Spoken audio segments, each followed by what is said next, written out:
Last class में हम लोगों ने वृत्त की स्पर्श रेखा के बारे में पढ़ा था। आज हम लोग यह जानेंगे कि एक बिंदु से वृत्त पर कितनी स्पर्श रेखाएं खींची जा सकती है। तो हम लोग यहाँ लिख दिए कि एक बिंदु से एक वृत्त पर स्पर्श रेखाओं की संख्या कितनी होगी। वो देखेंगे कि वृत्त में कहाँ कहाँ हम बिंदु ले सकते हैं और वहाँ से हम कितना स्पर्श रेखा खींच सकते हैं। तो उसके लिए सबसे पहले हम लेते हैं जब वृत्त के अंदर कोई बिंदु हो। यहाँ हम लोग वृत्त के अंदर एक बिंदु ले रहे हैं। यहाँ O केंद्र वाला एक वृत्त है, यहाँ पे कहीं पे एक बिंदु ले लेते हैं। सोचिए यहाँ पे एक बिंदु P रखा हुआ है। अब इससे हम कितनी रेखाएं खींच सकते हैं। देखिए यहाँ से हम लोग रेखाएं खींच सकते हैं, ऐसे खींच सकते हैं, ऐसे खींच सकते हैं, ऐसे खींच सकते हैं। तो हम लोग क्या देख रहे हैं कि इस बिंदु से वृत्त पर जितना बार भी हम लोग रेखा खींच रहे हैं, ये दो बिंदु पे प्रतिच्छेद कर रही है। एक बार खींच रहे हैं तो यहाँ कट जा रही है, यहाँ खींच रहे हैं तो यहाँ कट जा रही है, ये खींचे तो यहाँ कट जा रही है। तो इसलिए ये रेखाएं तो स्पर्श रेखाएं नहीं है। जब दो बिंदु पर कोई रेखा कटती है तो उसे तो छेदक रेखा कहते हैं, स्पर्श रेखा तो नहीं कहते हैं। इसलिए यहाँ पे स्पर्श रेखा की संख्या कितनी हो गई, यह स्पर्श रेखा हो गया हम लोग का 0। अब हम लोग देखेंगे कि वृत्त के ऊपर जब कोई एक बिंदु हो, वृत्त पर जब कोई एक बिंदु हो। दूसरी स्थिति है कि वृत्त पर जब कोई बिंदु हो, तो उसके लिए एक वृत्त ले लिए हम लोग। यहाँ पर वृत्त के ऊपर कोई एक पॉइंट ले लेते हैं। ये O केंद्र वाला एक वृत्त है जहाँ पे कहीं एक पॉइंट ले लेते हैं, यहाँ पे एक पॉइंट ले लिए। अब यहाँ से हम स्पर्श रेखा खींचेंगे। तो हम लोग पढ़े थे, लास्ट क्लास में ही हम लोग पढ़े थे कि एक वृत्त में एक बिंदु से केवल एक ही स्पर्श रेखा खींची जा सकती है। यहाँ पे एक बिंदु है P और इस बिंदु से एक ही स्पर्श रेखा खींच सकते हैं। इसलिए यहाँ स्पर्श रेखा की संख्या क्या हो गई, यहाँ पे स्पर्श रेखा हो गई 1। अब देखेंगे जब वृत्त के बाहर कोई बिंदु हो। वृत्त के बाहर बिंदु के लिए देखते हैं, एक वृत्त बना लिए और वहाँ पे इसका केंद्र क्या है, O है और यहाँ पे एक कोई बिंदु बाहर में P है। तो यहाँ से कितनी स्पर्श रेखाएं खींची जा सकती है। तो देखिए यहाँ से यदि हम चाहें तो यहाँ पे एक स्पर्श रेखा खींच सकते हैं और कहाँ खींच सकते हैं, और यहाँ पे भी एक स्पर्श रेखा खींचा जा सकता है। बीच में चाहेंगे तो बीच में तो नहीं होगा क्योंकि ये वृत्त को काट देगी। वृत्त को काटना तो नहीं चाहिए, छू के निकलना चाहिए। यहाँ पे छू के निकली तो ये स्पर्श रेखा 1 हो गया। यहाँ पे 2 स्पर्श रेखा खींची जा सकती है और तो कोई खींची नहीं जा सकती है, इसलिए यहाँ पे स्पर्श रेखा 2 हो गया। तो हम लोग क्या देखें, हम लोग देखें कि वृत्त के जब अंदर कोई बिंदु हो तो कोई स्पर्श रेखा हम लोग नहीं खींच सकते हैं। जब वृत्त के ऊपर या वृत्त पर कोई बिंदु हो तो एक ही स्पर्श रेखा खींचा जा सकता है उस बिंदु से, और जब वृत्त के बाहर कोई बिंदु हो तो उस बिंदु से 2 स्पर्श रेखा खींची जा सकती है। अब हम लोग प्रमेय देखते हैं। यहाँ एक थ्योरम दिया हुआ है कि बाह्य बिंदु से वृत्त पर खींची गई स्पर्श रेखाओं की लंबाइयाँ बराबर होती है। यहाँ एक वृत्त है, O केंद्र वाला एक वृत्त ले लिए और इसमें एक बाह्य बिंदु है। यहाँ पे कोई बिंदु बाह्य बिंदु है, इसमें से स्पर्श रेखाएं 2 खींची जा सकती है, हम लोगों ने अभी देखा। तो यहाँ पे स्पर्श रेखाएं, एक स्पर्श रेखा ये हो गई और एक स्पर्श रेखा ये हो गई। तो बोला जा रहा है कि बाह्य बिंदु से माने इस बिंदु से वृत्त पर खींची गई स्पर्श रेखाओं की लंबाइयाँ बराबर होंगी। तो हम लोग यहाँ पे मान लेते हैं कि ये बिंदु P है, यहाँ पे ये बिंदु A है, ये बिंदु B है और इसका केंद्र जो है O है। तो जो जो दिया हुआ है वो हम लोग लिख लेते हैं। पहले क्या दिया है, दिया है O केंद्र का एक वृत्त है, O केंद्र का एक वृत्त है, लिख दिए। और P से 2 स्पर्श रेखाएं खींची गई हैं, तो PA और PB क्या है, 2 स्पर्श रेखाएं हैं, ये भी लिख लेते हैं। PA और पी बी दो स्पर्श रेखाएं हैं। ये चीज़ हम लोग को दिया हुआ है और हम लोग को क्या सिद्ध करना है? हम लोग को सिद्ध करना है, क्या बोला गया है? वृत्त पर खींची गई स्पर्श रेखाओं की संख्या क्या है? लंबाई क्या है? बराबर है। स्पर्श रेखाओं की लंबाइयाँ बराबर होती हैं, ये हम लोग को सिद्ध करना है। तो सिद्ध करना है स्पर्श रेखा क्या है? पी ए और पी बी। तो पी ए और पी बी जो है आपस में बराबर है, ये हम लोग को सिद्ध करना है। अब पहले हम लोग रचना कर लेते हैं। इसमें रचना में क्या करेंगे? हम लोग ओ को ए से मिलाते हैं, ओ को ए से मिला रहे हैं और ओ को बी से मिला रहे हैं और ओ को पी से मिला रहे हैं।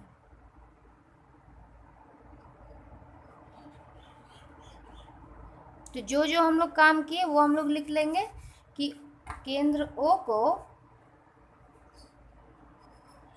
बिंदु ए, बी और पी से मिलाया। हो गया। अब हम लोग इसका प्रूफ करेंगे। प्रूफ में देखिए, ओ ए और ओ बी वृत्त का त्रिज्या है और हम लोग पढ़े हैं लास्ट थ्योरम में कि वृत्त की त्रिज्या जो है स्पर्श रेखा पर क्या करती है? लंब डालती है। यानी ये कोण 90 डिग्री हो गया। यदि ये कोण 90 डिग्री है तो ये एक समकोण त्रिभुज बन रहा है। देखिए, जहाँ पे ये आर है त्रिज्या और ये कर्ण हो गया। उसी तरह यहाँ पे भी एक समकोण त्रिभुज बन रही है, ओ ए पी और ओ बी पी, दो त्रिभुज बन रही है। यहाँ पे लिख देते हैं त्रिभुज ओ ए पी और त्रिभुज ओ बी पी में, ये दो त्रिभुज में देखिए, पहला तो ये दो त्रिज्या आपस में बराबर होगा। त्रिज्या तो सब बराबर होता है एक वृत्त का, इसलिए यहाँ पे लिख दिए ओ ए बराबर ओ बी। हम लिख सकते हैं। क्यों लिख सकते हैं? क्योंकि ये क्या है? त्रिज्या है। ये लिख दिए हम लोग। अब लिखेंगे ये कोण समकोण है। कोण ए बराबर कोण बी क्या है? 90 डिग्री है, ये भी लिख दिए। और देखिए इस त्रिभुज में OP इसमें भी है, इस त्रिभुज में भी, और OP उस त्रिभुज में भी है। दो त्रिभुज यहाँ बन रहा है, तो OP को देखिए, इस त्रिभुज में भी OP आ रहा है और इस त्रिभुज में भी OP आ रहा है। तो उभयनिष्ठ लिखेंगे। जब दोनों बराबर हो तो क्या लिखते हैं? उभयनिष्ठ है, उभयनिष्ठ लिख दिया। अब देखिए, हम लोग लास्ट पढ़े थे क्लास 9th में ही सर्वांगक्षमता के नियम से, RHS राइट हाइपोटेनस साइड्स के नियम से, कि जब एक साइड आपस में इक्वल हो और कर्ण आपस में इक्वल हो और कोण 90 डिग्री बने तो दोनों त्रिभुज क्या होता है? आपस में सर्वांगसम होता है। OAP जो है वो सर्वांगसम है OBP का। जब सर्वांगसम है, किससे सर्वांगसम है? राइट हाइपोटेनस साइड RHS से ये सर्वांगसम है। तो जब सर्वांगसम होता है तो सब सबके इक्वल होगा। ये भुजा इसके इक्वल, ये भुजा इसी के इक्वल, तो ये भुजा इसके इक्वल हो जाएगा। तो इसलिए हम लिख सकते हैं PA बराबर PB, और इसी को प्रूव करना था। प्रूव्ड। देखिए, इसी थ्योरम को हम लोग शॉर्टकट में पाइथागोरस थ्योरम से भी बना सकते हैं। पाइथागोरस प्रमेय में क्या था? ये जैसे R है, ये त्रिज्या है, ये भी त्रिज्या है, और ये क्या है? कर्ण है। क्योंकि 90 डिग्री के सामने आ रहा है ये भुजा, इसलिए ये कर्ण हो गया, तो ये H ले लिया। तो अब हम लोग क्या पाइथागोरस प्रमेय में जानते हैं क्या होता है? कर्ण स्क्वायर इक्वल टू होता है लंब स्क्वायर जोड़ आधार स्क्वायर। ये होता है पाइथागोरस प्रमेय में। तो यहाँ पे हम लोग लिख सकते हैं, यहाँ पे PA यदि आधार की जगह पे है तो रूट अंडर कर्ण स्क्वायर मतलब एच स्क्वायर माइनस लंब स्क्वायर, और पी बी यदि इस त्रिभुज में आधार के जगह पे है तो यहाँ पे भी ये एच स्क्वायर घटाओ आर स्क्वायर। देखिए दोनों आपस में बराबर है, इसलिए इधर वाला आपस में बराबर है तो इधर वाला भी आपस में बराबर हो गया, तो पी ए बराबर पी बी। इस तरह भी हम लोग प्रूफ कर सकते हैं, चाहे ऐसे कीजिए या ऐसे। ये पाइथागोरस प्रमेय से प्रूफ किए और ये सर्वांग क्षमता से किए, दो त्रिभुज का सर्वांग क्षमता।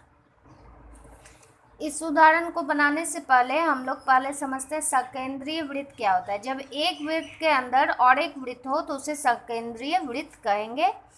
और वृत्त की जीवा क्या होती है? वृत्त की जीवा जो है यहाँ एक इसके परिधि से एक पॉइंट से निकल के दूसरे पॉइंट तक टच करती है, तो वृत्त में बहुत सारे जीवाएं खींची जा सकती है और वृत्त की सबसे बड़ी जीवा जो होती है उसका व्यास होता है। ये सब जाना हुआ चीज़ है।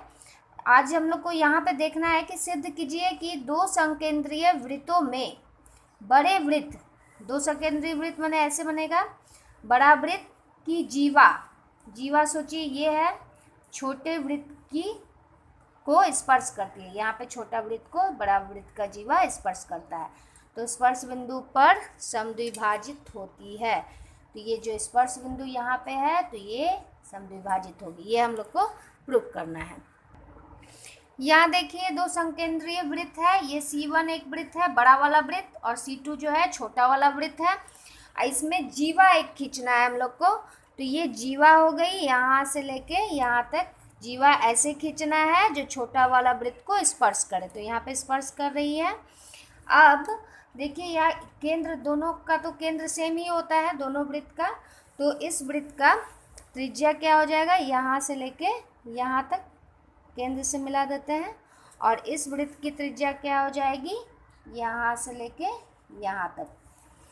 तो बड़ी वाली वृत्त की त्रिज्या को हम लोग बड़ा आर लिख लेते हैं, ये वाला हो गया बड़ा आर, और छोटा वाला वृत्त का त्रिज्या क्या हो जाएगी, यहाँ से लेके यहाँ तक हो जाएगी छोटी वाली वृत्त की त्रिज्या, इसको हम लोग छोटी आर लिख लेते हैं।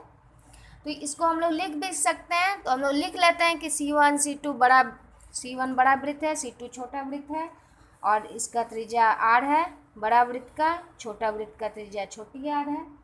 तो हम लोग को क्या प्रूफ करना है, हम लोग को प्रूफ करना है कि जो ये स्पर्श बिंदु है यहाँ पे ए पी दे दिए, ये ओ है, ये ए बी जो है जीवा है, तो ए पी बराबर पी बी, ये हम लोग को प्रूफ करना है। हम लोग लिख दिए यहाँ C1 जो है बड़ा वृत्त है, C2 जो है छोटा वृत्त है, ए बी जो है जीवा है, तो सिद्ध करना है कि ए पी बराबर बी पी, मैंने जीवा को समद्विभाजित करती है, आधा आधा भाग में बांट देती है। तो उसके लिए हम लोग क्या करते हैं, देखिए बड़ा वृत्त का त्रिज्या बड़ा आर को ले लिए और छोटा वृत्त का त्रिज्या छोटी आर को ले लिए। अब हम लोग देखिए यहाँ पे चूँकि ये त्रिज्या है तो स्पर्श रेखा पे लंब डालेगी, और ये लंब डाल रही है तो क्या हो गया, ये समकोण त्रिभुज हो गया। ये एक समकोण त्रिभुज है, एक समकोण त्रिभुज क्या बन रहा है यहाँ पे ओ पी ए, और एक बन रहा है क्या ओ पी बी। तो समकोण त्रिभुज है तो पाइथागोरस प्रमेय से हम लोग लिख सकते हैं, यहाँ पे ए पी आधार है यदि, तो A P equal to root under कर्ण के जगह पे क्या है आर स्क्वायर माइनस लंब के जगह पे छोटी आर स्क्वायर। उसी तरह यहाँ पे p b equal to b p लिखिए या पी बी लिखिए, यहाँ पे बी पी हो गया क्या आर स्क्वायर माइनस छोटी आर स्क्वायर। तो देखिए ये आपस में एक दूसरे के बराबर है, तो इधर वाला भी आपस में एक दूसरे के बराबर होगा, इसलिए ए पी बराबर बी पी। ये आपका पाइथागोरस प्रमेय से ही प्रूफ हो गया आसानी से प्रूफ। यहाँ एक और उदाहरण दिया है कि केंद्र O वाले वृत्त पर बाह्य बिंदु T से दो स्पर्श रेखाएं TP TQ खींची गई हैं, तो सिद्ध कीजिए कि PTQ बराबर जो होगा 2 OPQ के बराबर। अच्छा यहाँ पे देखिए ये केंद्र है, केंद्र से ये तो त्रिज्या है, त्रिज्या जब भी स्पर्श रेखा पे क्या करेगी लंब डालेगी। तो ये क्या होगा, हमेशा 90 डिग्री होगा। ये तो हमको पता है, लेकिन हम लोग को पूरा तो नहीं खोजना, हम लोग को ये वाला चाहिए और ये वाला चाहिए। अच्छा, ये भी बताइए कि आप लोग पढ़े हैं समद्विबाहु त्रिभुज में दो बाहु जब समान होता है तो इसका सम्मुख कोण भी आपस में बराबर होता है। समद्विबाहु त्रिभुज का दोनों भुजा आपस में समान और दोनों कोण भी जो है आपस में समान होता है, ये हम लोग पढ़े हुए हैं। यहाँ पे हम लोग जानते हैं कि जब भी बाहर बिंदु से दो स्पर्श रेखाएं खींची जाएगी तो वो दोनों आपस में बराबर होगा। ऐसा प्रमेय हम लोग प्रूफ किए। तो ये दो बाहु समान हो गया, ये एक समकोण समद्विबाहु त्रिभुज की तरह काम कर रहा है। देखिए, जिसका दो भुजा समान है। जब दो भुजा समान है तो दोनों का कोण भी आपस में समान होना चाहिए। ये कोण और ये कोण आपस में क्या होना चाहिए, समान होना चाहिए। तो हम लोग ये कोण के वो हम लोग x मान सकते हैं, ये कोण x, ये कोण x। तो ये चूंकि त्रिभुज है और त्रिभुज के तीनों कोणों का योग क्या होता है, 180 डिग्री। तो PTQ जोड़ ये कोण x, ये कोण हम लोग क्या ले लिए हैं, x बराबर 180 डिग्री लिख सकते हैं। तो PTQ प्लस 2x बराबर 180 डिग्री। तो PTQ बराबर 180 डिग्री माइनस 2x लिख सकते हैं। इसमें 2 कॉमन आ रहा है तो 2 कॉमन लाके इसको हम रख दिए, PTQ। ये समीकरण 1 हो गया। अब देखिए यहाँ पे चूँकि ये कोण पूरा 90 डिग्री है और हम लोग को सिर्फ ये कोण चाहिए, तो और ये कोण x है, ये 90, ये x। 90 से यदि हम x को घटा दें तो ये वाला कोण निकल जाएगा मेरा। तो ये कोण क्या हो सकता है, 90 माइनस x हो सकता है, क्योंकि पूरा 90 था, ये x है। तो 90 से x घटा तो 90 माइनस x हो गया। इसको हम लोग लिखेंगे कोण OPQ बराबर 90 माइनस x लिख सकते हैं हम लोग। और देखिए 90 माइनस एक्स, यहाँ पे भी 90 माइनस एक्स है। समीकरण 1 में OPQ लिख सकते हैं, इसलिए 1 से PTQ बराबर 2 तो रहेगा ही और 90 माइनस एक्स के जगह पे कोण OPQ। ये हम लोग का प्रूफ करना था, सिद्ध करना था, हम लोग सिद्ध कर दिए। यहाँ सिद्ध करना है कि किसी वृत्त के, ये वृत्त है, इसका व्यास है, व्यास के सिरे पे खींची गई स्पर्श रेखाएं हैं जो आपस में समांतर होती है। ये हम लोग को सिद्ध करना है। यहाँ पे हम लोग इसका नाम दे देते हैं। हम लोग क्लास 9th में सीखे थे कि जब दो समांतर रेखाओं को एक तिर्यक छेदी रेखा काटती है तो ये दोनों कोण क्या होता है, एकांतर कोण होता है और आपस में बराबर होता है। ये हम लोग पढ़े थे। इसी चीज़ को हम लोग दूसरे तरफ से देखें तो दोनों एकांतर कोण जब आपस में बराबर हो तो ये दोनों रेखाएं समांतर होती है। ये चीज़ हम लोग पढ़े थे। तो अभी हम लोग को यहाँ प्रूफ करना है कि PQ जो है एक स्पर्श रेखा है और RS जो है एक स्पर्श रेखा है। तो PQ जो है वो समांतर होगी RS का। ये हम लोग को क्या करना है, सिद्ध करना है। और हम लोग जानते हैं कि त्रिज्या जो है स्पर्श रेखा पर क्या करती है, लंब डालती है। तो ये 90 डिग्री लिख सकते हैं इसको, और इसको भी 90 डिग्री लिख सकते हैं। देखिए ये कोण, ये कोण कोणाकोणी कोण है और दोनों क्या है, 90 डिग्री आ रहा है। तो इसको हम लिख सकते हैं कोण OAQ इक्वल टू कोण OBR बराबर 90 डिग्री। ये हम लोग जानते हैं कि लंब डालता है।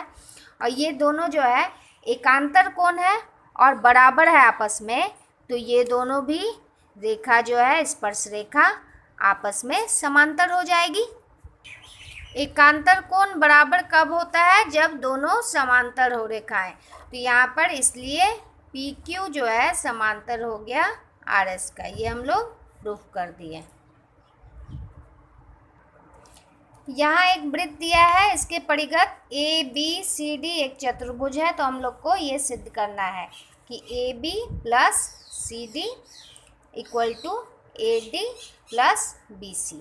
तो इसको प्रूव करने के लिए हम लोग देखिए, पहले ये बाहरी बिंदु है और ये वृत्त पर दो स्पर्श रेखा है, ये और ये एक स्पर्श रेखा है, ये भी स्पर्श रेखा है। तो पहले हम लोग लिख लेते हैं। यहाँ पे देखिए स्पर्श रेखा आपस में बराबर होती है, तो हम लोग लिख सकते हैं AP बराबर AS, इसको लिख सकते हैं। ये समीकरण 1 हो गया। यहाँ पे देखिए क्या लिख सकते हैं, PB बराबर QB, ये एक लिख सकते हैं। इसको क्या लिख सकते हैं,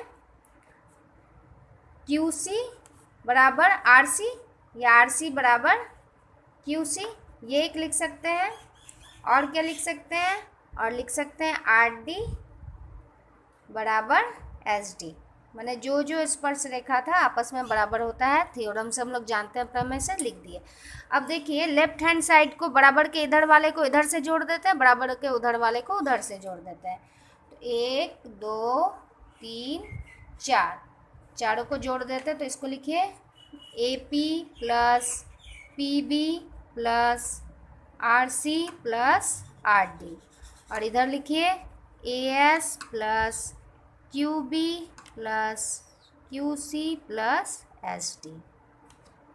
अच्छा AB कैसे होगा, AP जोड़ PB करेंगे तो क्या हो जाएगा, AB हो जाएगा, लिख सकते हैं इसको।